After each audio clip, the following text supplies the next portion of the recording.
Fasting is one of the most known and one of the oldest forms of worship known to humankind. Long before Islam, people fasted for several reasons, but when Islam came, it did not introduce something new or very different to the people, but it corrected the purpose behind fasting. Fasting was never meant to weaken the body without strengthening the soul, and it was never seen as a form of punishment. And Allah explains himself in the Quran why fasting was prescribed to us, and today we will be talking about why do we fast. Hi everyone, and welcome back to a new YouTube video on my channel. Today we will be talking about fasting and why do we fast.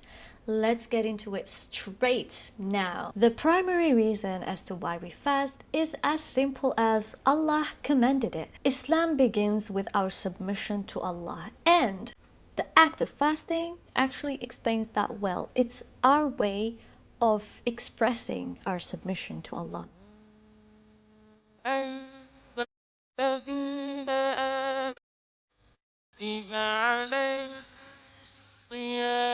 كما كتب على الذين من قبلكم لعلكم تتقون. So what do we take from this verse? That fasting is an obligation and it is not cultural as a lot of people think, you know. A lot of people think it's an Arab thing, not a Muslim thing, or like they think, oh, it's just in their culture. No, it's religion for sure. Second, it is not only revealed to our ummah, but the people who were before us. Fasting was prescribed for them too. Third thing is the purpose.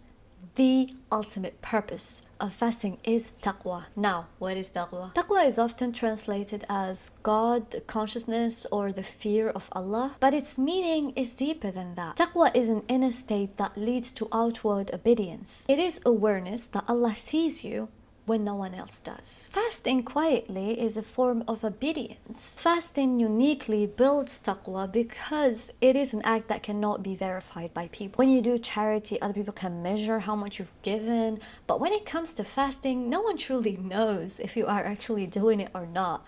You are exposed to food and other things that can break your fast, and nobody's probably gonna know if you are genuinely fasting or not. So it's between you and Allah. It's doing something for Allah, knowing no one else should know about it, as long as Allah is watching you. In Islam, we do not see a human being as a body or only a soul. They're both needed. When the body is disciplined, the soul becomes receptive. Fasting weakens the dominance of physical desires, and therefore your heart can finally take full control. And as a lot of people may know or may not know, fasting in Islam is not only about food and drink. Our Prophet ﷺ says, whoever does not give up full speech and acting upon it, Allah has no need for him giving up his food and drink. And this hadith does not mean that the fast is invalid, but it sort of like beats the purpose of it. Fasting exposes our true characters, our anger, impatience, and all bad habits and forms of speech. Our Prophet ﷺ clearly asks us to avoid fights, and when someone insults you or tries to start a fight with you or fight you,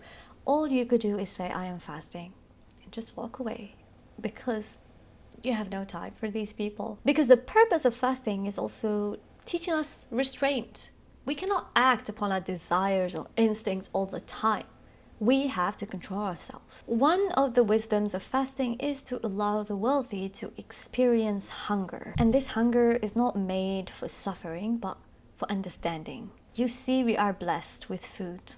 You might look at it now, maybe you can drink and eat and you're like, what's she talking about? I think that's one of the purpose of the holy month. Sometimes when a blessing is always there, we forget to be grateful, you know. We forget to think about the people who cannot have what we actually have. For example, if you are hungry, you'd go to your fridge, you could grab something, you could get yourself some water, but not everyone has this privilege. So when we do fast, we feel for those people, you know. And I think one of the most amazing things about us as Muslims and what our Prophet ﷺ asked us to do, charity. Our Prophet was very generous every single day of his life. But in Ramadan, all of the people who knew him said that he was the most generous of all, especially in the month of Ramadan and while fasting. So I think when we hear of Ramadan and charity, I think they come together in this sense of like a package, you know? I think Ramadan and charity are just supposed to go well together. It's good to remember that, hey, you know what? I feel for these people. And I've been ignorant for a while now, and I would like to give to them as much as I can, because why not? I mean, you know, these small acts of kindness are just the best thing to ever do in Ramadan or without Ramadan. Like, being kind is genuinely one of the best traits you could ever have in your life. I see a lot of people, you know, when I live, you know, in a place where not everyone is Muslim, obviously, most of the people are not. And I remember when I was working this company and it was Ramadan and I was fasting, and some people would like hide drink and food. It's like they're doing crime in front of me.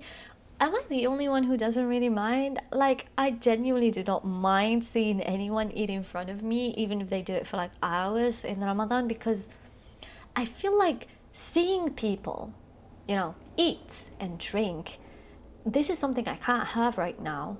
I think it makes me feel like I'm fasting more. I do not know how to describe it, but I just don't mind. It sort of like reminds me of one of the purposes of fasting, and I'm like, yeah, you know what? It's fine. Instead of like when we're all fasting, I don't know. I just feel like when someone's actually doing the thing that you are not allowed to do, it just reminds you that, oh, you know what? I don't know what, but actually it makes me feel something. I just forgot what it was, but I hope you understand me and I'm not just being completely crazy, am I? So in conclusion, why do we fast? We fast because Allah commanded it. We fast to gain taqwa. We fast to discipline our souls and reform our characters. We fast to understand others and appreciate our blessings and be grateful. And Ramadan is the best time to reconnect with Quran. I know you're busy. I know you don't have time, but trust me, you have to make time. Reading Quran every single day in Ramadan is one of the best things ever. You know, Ramadan is the month of Quran. You can't tell me I cannot find time to read Quran. You have to do something about it. I'm sorry. No matter how busy your schedule is, you must find time for it. And this is just a reminder, I'm not ordering you around.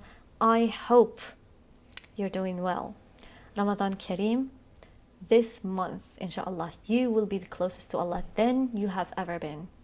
Your soul will be healed, you will feel better, and I hope this Ramadan heals you. That's all I can say. Thank you so much for watching. I love you. Stay tuned. See you tomorrow. Bye. Love you.